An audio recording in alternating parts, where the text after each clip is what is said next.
They thought I'd just disappear, that I'd swallow it like always, that even after everything I'd stay silent while they stabbed me in the back.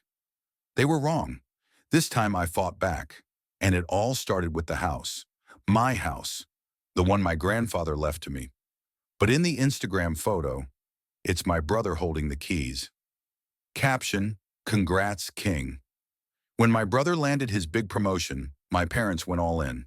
They handed him the house Grandpa had promised to me in his will, slapped his name on the family business, and even tossed him the keys to Dad's prized classic car. I wasn't even told. I found out from an Instagram post. The only thing I got was a text. "Hope you're surviving."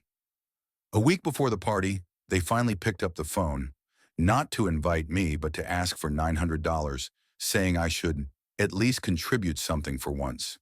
When I didn't respond right away, Dad blew up. He barked, "Either pay up or stay the hell away." I still went. The moment I stepped in, my mom pulled me aside. Her expression, ice cold. "Don't start one of your episodes," she whispered sharply. "This night isn't about your screw-ups." Dad didn't even fake a greeting. He just raised his voice and said, "Some people peek at nothing and never move past it." My brother Derek flashed that smug grin of his and said, "Guess they finally figured out who's worth putting their money on." I stood there sipping their bargain beer, looked each of them in the eye and said, "Enjoy the spotlight. It never lasts." Then I turned around and walked out. But I wasn't done. Later, I made one quiet move that flipped their whole world upside down, left them broke, shut out, and knocking on my door like beggars. But let me back up. Here's how I even realized something shady was going on. Derek's girlfriend tagged him in one of those over-the-top congrats, king posts on Instagram. Nothing new. She treats his life like it's her full-time PR job. But something about the background gave me pause. The porch, those familiar bricks, the old dented mailbox, even the way the hydrangeas spilled across the walkway. It was a dead match for Grandpa's house, the one I'd been told for years would be mine. I zoomed in and sent the post to a buddy like, "Yo, doesn't this look like Granddad's place?" He replied, "No way. Derek's never even touched a lawnmower in that yard." So I texted Mom out of the blue. Something casual, "Did you ever fix that creaky gate at Grandpa's?" Just to see what she'd say. Her response? Not even close to an answer. Just a cold, flat message. "Hope you're surviving." Which wasn't even passive-aggressive.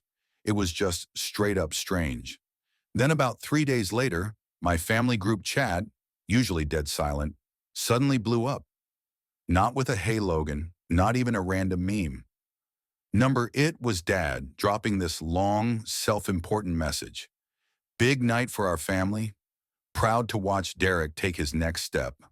Legacy in the right hands." You get the vibe. And right after that, I got a separate call from Mom. I didn't answer, not in the mood. She left a voicemail, stiff and formal. "Since you don't really contribute, we're asking everyone to chip in. Can you send $900 to help with the party? It would mean a lot to your brother. No invite.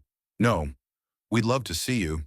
Just a demand for cash, like I was some random cousin they barely kept in touch with." I didn't answer right away.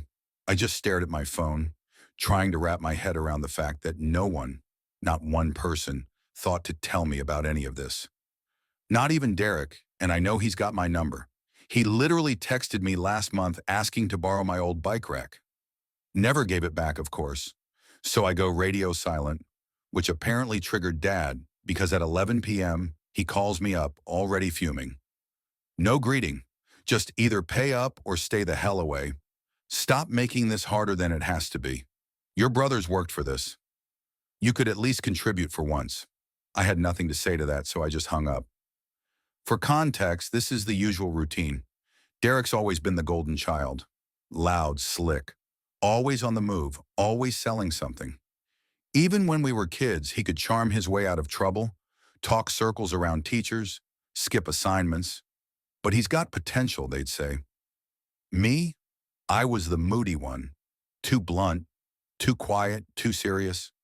A problem that needed fixing. It's always been that way. But this was a whole new level. Not just ignoring me, cutting me out completely, and then expecting me to fund the celebration. So I said, screw it. I'm going. Not for them, for me. I wanted to see if they'd even look me in the eye. The party's at the house. My house, technically. I showed up in jeans because I wasn't about to dress up for people who forgot I existed. Barely got to the porch before my mom intercepted me, arms folded tight across her chest. She pulled me aside like I was about to cause a scene. Don't start one of your episodes, she warned, her voice just loud enough for me to hear. Tonight isn't about your mistakes. The words hit sharp enough to make me flinch. Inside, the place was packed with strangers, Dad's church buddies, Derek's old college crew, a weird mix of boomers and try-hard entrepreneurs. No one said hi. Dad was planted by the kitchen with a beer in hand, watching Derek give some cheesy speech about new beginnings and family legacy. Then he glanced over at me, made sure people were looking, and announced, "Some people peek at nothing and never climb past it." The room chuckled, loud enough for me to hear it in my bones. I stood there holding a warm can of beer, trying to keep my cool, and Derek walked up, grinning like he'd just won a bet. "Looks like they finally figured out who's worth betting on," he said, clapping me on the back. Just a little too hard. I just stared at them, all of them, not a word. Nobody stepped in.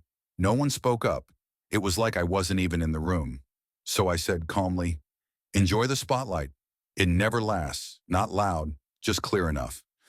And I walked out. As I stepped off the porch, I heard my dad slam the door shut behind me. Nobody came after me, not one person. I sat in my car, just letting the silence settle. I didn't even start the engine. I checked my phone instead. 2 unread messages from Mom, both short, both cold. Still no apology, just another hope you're surviving. I didn't write back, but my brain started spinning. I kept thinking about how they all just went along with it, like this was normal, like taking the house was no big deal. Then I remembered something my granddad told me once. "You'll know when the time comes, Reuben. You were the only one who ever really listened." That stuck with me. And right there, sitting in my car, I realized maybe I didn't have to just accept this. Maybe I could actually do something about it. So I grabbed my phone again and started making a list. Not of what I deserved, but what I was going to reclaim. That's when things started to get interesting.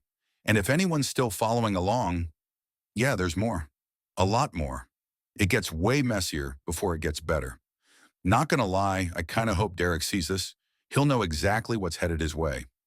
So here's the first update. Nobody asked me for it, but honestly, I have to let it out. Because the more I dug into everything, the more ridiculous and shady it all looked. If you read the first part, you already know. My family's always been like Reuben is the problem, Derek is the future. Same old script. But this time, this was on another level. The morning after that so-called party, I woke up on my couch, still fully dressed. My phone wouldn't stop buzzing, dozens of notifications lighting up from the family group chat. And of course, none of it was about me. It was a photo of Derek holding up the keys to his new house. Dad had tagged him and added, "You make us proud, son." Like, seriously? Did they think I wouldn't see that? I let it sit, didn't reply. Acted like I hadn't even noticed. I just watched them all pretending like nothing had happened. But the whole thing started to nag at me. Not just emotionally, but logically. How did Derek even get the house? Was there no will? Did my parents just decide they could do whatever they wanted?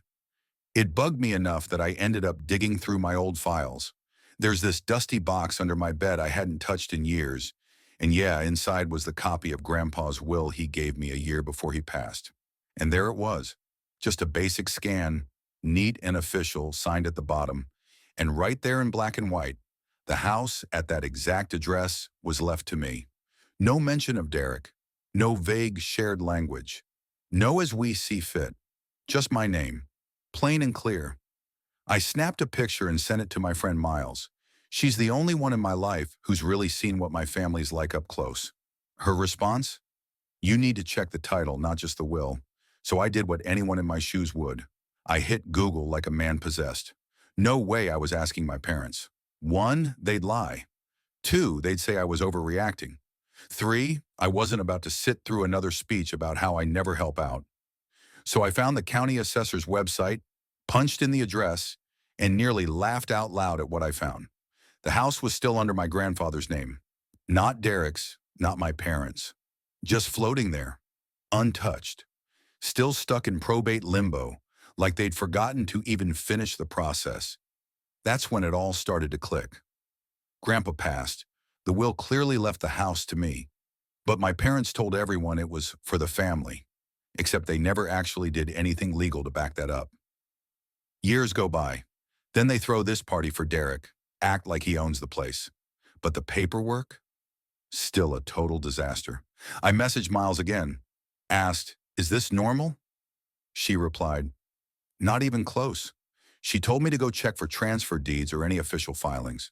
So I did something I never thought I'd do. I drove to the county courthouse, paid for parking, stood in line, dealt with the stale air and fluorescent lights. Not one person working there looked remotely happy to be alive. I went up to the records desk and asked if there was anything filed on the property since Grandpa passed.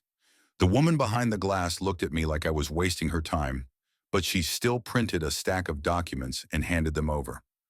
I found a spot by the window, sat down and started flipping through.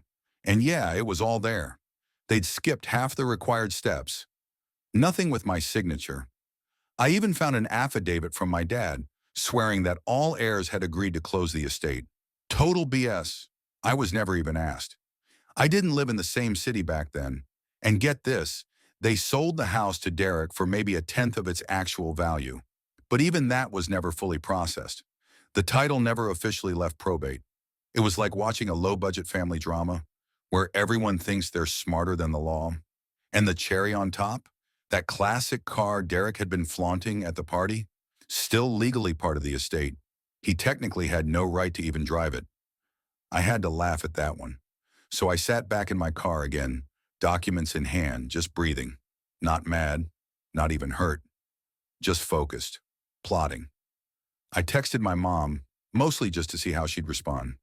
I asked, "Hey, did anyone ever officially file the probate stuff for Grandpa's house?" Her reply? "Don't worry about it. Everything's handled. You should be happy for your brother." Like that was a completely normal thing to say. I didn't bother responding. I spent the next couple of days gathering everything I could find. Screenshots, old emails, a scanned copy of the will, property records, even years' worth of texts from my parents promising I'd get what was rightfully mine. One email in particular stood out. It was from my dad, back when Derek still pretended not to care about the house. He was talking about getting the paperwork in order, like it was some casual to-do list item. I showed everything to Miles.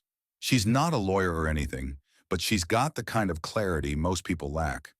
She looked me dead in the eye and said, "You need to act. Otherwise, they're just going to keep stepping on you."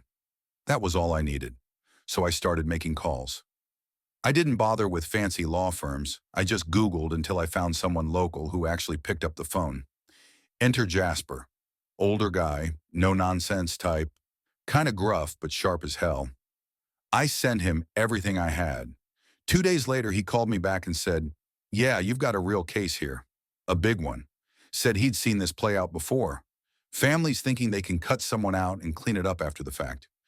I asked him what it would take. He told me, patience and paperwork. So that's what I gave him. Every document, every file, every receipt I could dig up. Meanwhile, my family kept pretending like nothing had happened.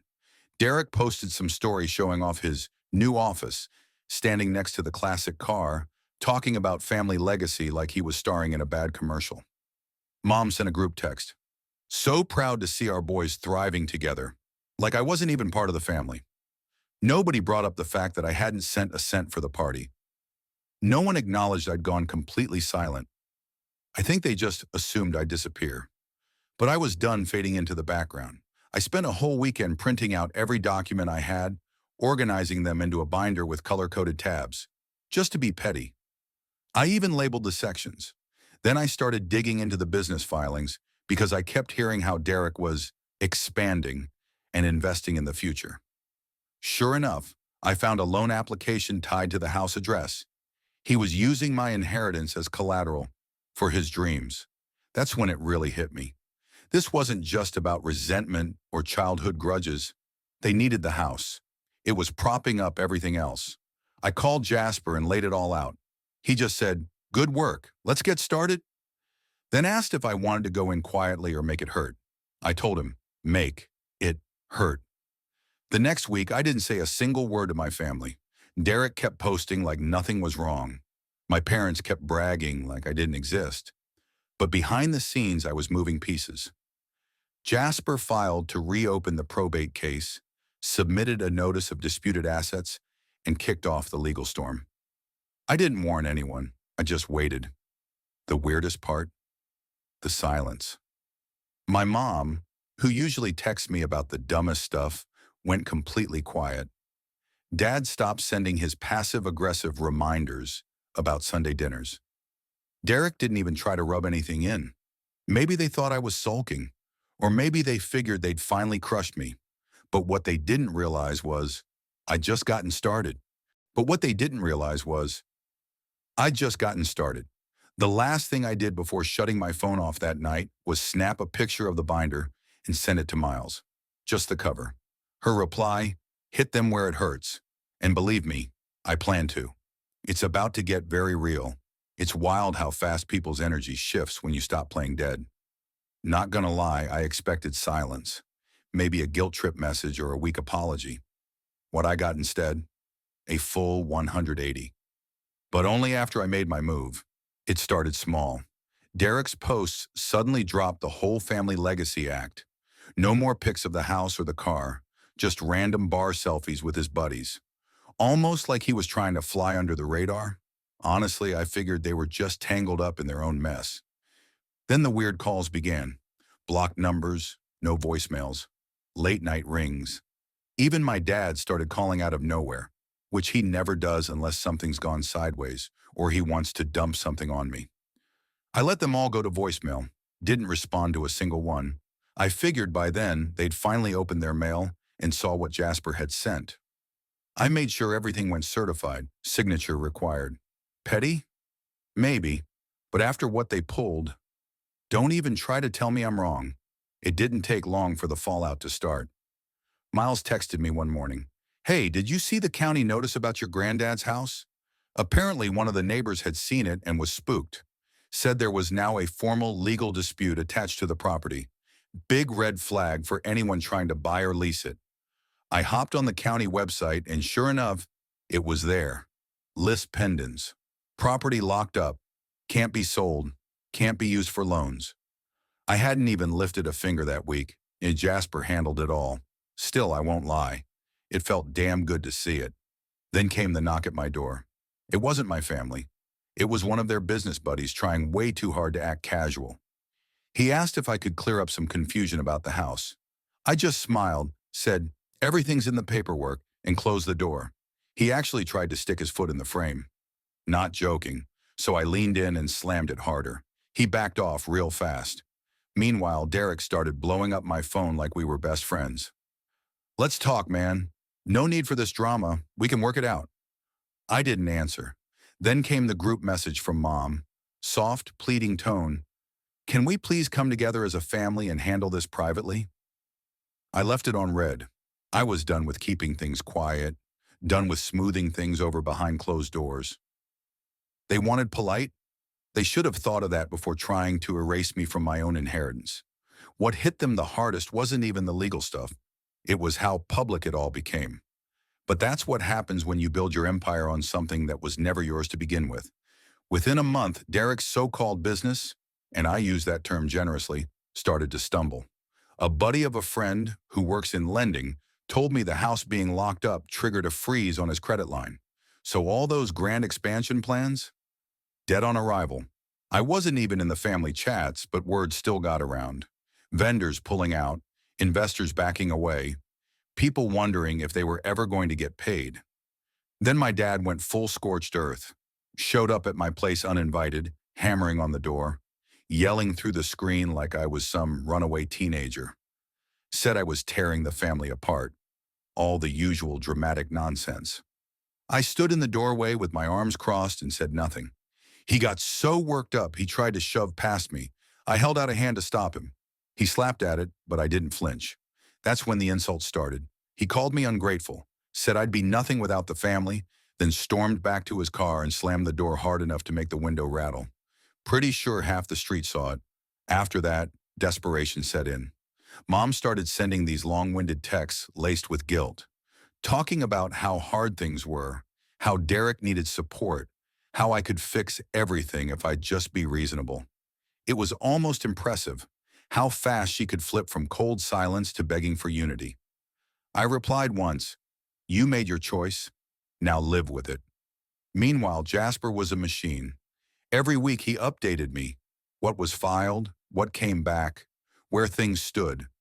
Apparently my parents tried to submit some sloppy paperwork to reverse everything, but it crumbled under the weight of their own contradictions, old signatures tripping up their new lies. They even scraped together an attorney who tried to threaten us with public embarrassment.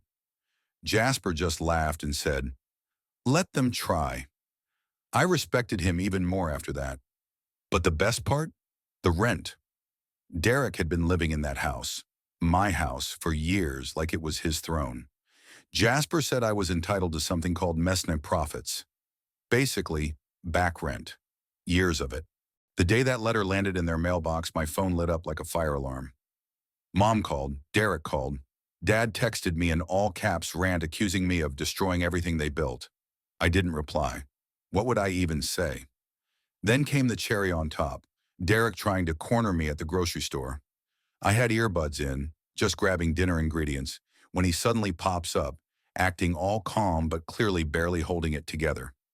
Starts rambling about how I'm ruining his life, how I'm just jealous, how Grandpa would be ashamed. I told him, "If you've got legal concerns, take them up with my lawyer." Then he shoved my shoulder. Not hard, but enough to turn heads. I stared him down and said, "You touch me again, I'll file another suit. This time for assault." He backed off, muttering under his breath, and left his shopping cart in the middle of the aisle like a tantrum-throwing kid.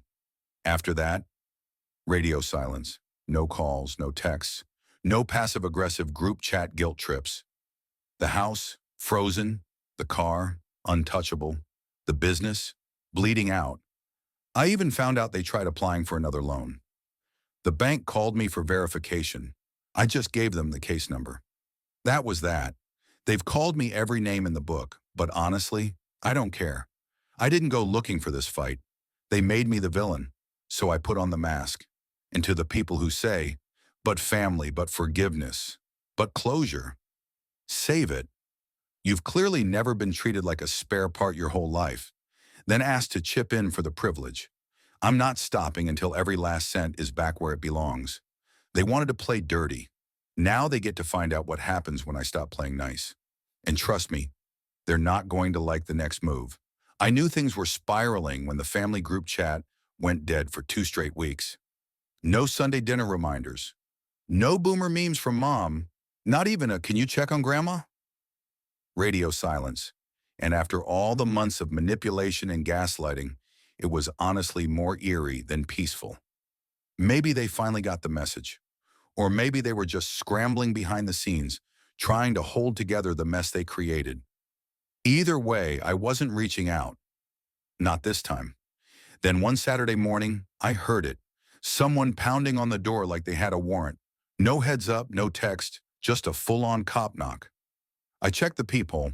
Dad was out there looking like he'd aged a decade since playing king at Derek's party.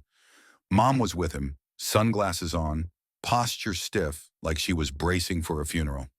And Derek, of course, in the back, arms crossed, jaw twitching like he'd been chewing glass. Not gonna lie, I almost didn't open the door. But then I figured, screw it. Let's get this over with, so I opened it and stood right in the doorway, blocking the entrance with my body. And just like that, they came. They all started talking at once. Mom dove straight into begging. Derek tossed out something that sounded like a threat, and Dad cut through all of it with just one line. "You win, okay? You win." But they weren't there to apologize. They were there because Jasper's final notice landed. The letter spelled it out. Pay up now or the court's coming for everything. The bank called their bluff and froze Derek's line of credit. The car? Off the insurance. Because legally, it was never his. Their business partner backed out the second the house got flagged in a public dispute, one domino after another.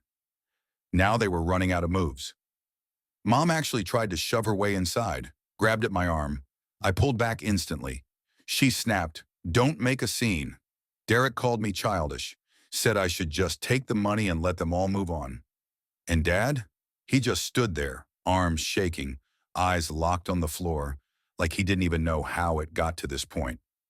So I laid it out. Calm, clear, final. I want the house. I want the car. I want every cent in back rent from the day Derek started living there like he owned it.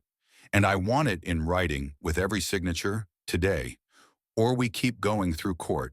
And you can explain to the world how you lost everything over some episode you say I caused. I said it softly, quieter than I'd spoken in months. And Dad? He tried to push back, got loud, started blaming me, saying I tore the family apart, listing everything he's ever done for me, even brought up the time he loaned me book money back in college. Yeah, I paid that back, but whatever. Then he grabbed my shoulder, not gently. I shrugged him off. He shoved me. Just a step, but enough to cross the line. Derek moved like he was about to step in until I stared him down. He froze, backed off. Mom was crying now, loud, but I didn't move. I told them again, "This is your only shot. Sign or get nothing." And for a second, I really thought Dad would walk. He was shaking, furious, but I didn't flinch. Finally, he muttered, "Fine, we'll sign, but you'll regret this." I pulled out the papers Jasper had pre-filled, handed them over, made them sign right there in the hallway. Derek tried to argue over the car, said he'd put work into it. I looked at him and said, "Doesn't matter. It was never yours." He slammed his fist into the doorframe, left a dent, and stormed off toward the car without saying another word. Mom's hand trembled so hard she almost dropped the pen, but she signed. Dad was last. He scribbled his name, then chucked the pen at my feet and spat, "I'll never be part of this family again." I looked him straight in the eye and said, "That's fine by me." And just like that, it was over. I got the house. I got the car. Jasper filed the last of the paperwork. The bank cut the check for the back rent. I paid Jasper his share and didn't blink doing it. Derek's business tanked without the property to back it. My parents are now putting their own house on the market just to pay off what they owe. None of them have reached out, not a word. The family group chat? Still dead. I've kept it on mute. I know some people will say I went too far, but here's the thing. You can only get slapped in the face so many times before you finally swing back. They wanted me erased. Now they finally understand what it means to lose. I'm not proud, but I'm not sorry either. And no, this isn't the part where I talk about healing or closure or some poetic moral. I got what was mine. I'm not looking back. If you've got family trying to rewrite the story without you in it, don't let them. Receipts win. Every single time. And Derek, if you're reading this, enjoy the bus rides. That's all I've got.